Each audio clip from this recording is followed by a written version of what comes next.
ഇത് ദൈവപിതാവ് തിരഞ്ഞെടുത്തൊരു സ്ഥലമാണ്, അല്ലാതെ ഒരു മാനുഷികമായ പ്രചോദനം കൊണ്ട് രൂപം കൊണ്ട ഒരു ആലയമല്ല ഈ കൃപാസനമെന്ന് അന്ന് എനിക്ക് മനസ്സിലായി. കുറേ നാളുകൾക്ക് ശേഷം ഇതുപോലെ പ്രാർത്ഥനയിൽ മുന്നേറുമ്പോൾ മറ്റൊരു ദർശനവും ദൈവപിതാവ് എനിക്ക് കാണിച്ചു തന്നു.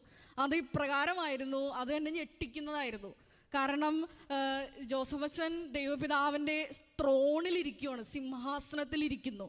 അപ്പോൾ ഞാനാണെങ്കിൽ എൻ്റെ ഇടവകയിലൊക്കെ എല്ലാവർക്കും എന്നെ അറിയാം. കാരണം ഞാൻ ഇടവകയിൽ ദിവ്യബലിയിൽ പങ്കെടുക്കുന്നത് നമ്മുടെ ഈ ക്രാസിയുടെ തൊട്ടടുത്തേ നിൽക്കത്തുള്ളൂ. അപ്പോൾ ഞാനെപ്പോഴും ആൾക്കാരോട് ചേർന്ന് നിൽക്കുന്ന ഒരാളാണ്. അപ്പോൾ ഈ ത്രോണിലെ ഈ ഒരു ദർശനം പിതാവിനെ കാണിച്ചു തന്നപ്പോൾ എനിക്ക് ഒത്തിരി അസൂയ തോന്നി ജോസഫ് അച്ഛനോട്. കാരണം ജോസഫ് അച്ഛൻ വളരെ സന്തോഷത്തോടു കൂടിയിട്ടാണ് ദൈവപിതാവിൻ്റെ സിംഹാസനത്തിൽ വ്യാപരിച്ചിരിക്കുന്നത്. അന്ന് മുതൽ ഞാനും മനസ്സിൽ ചിന്തിച്ചു, എനിക്കും ദൈവപിതാവിൻ്റെ സിംഹാസനത്തിലിരിക്കണം.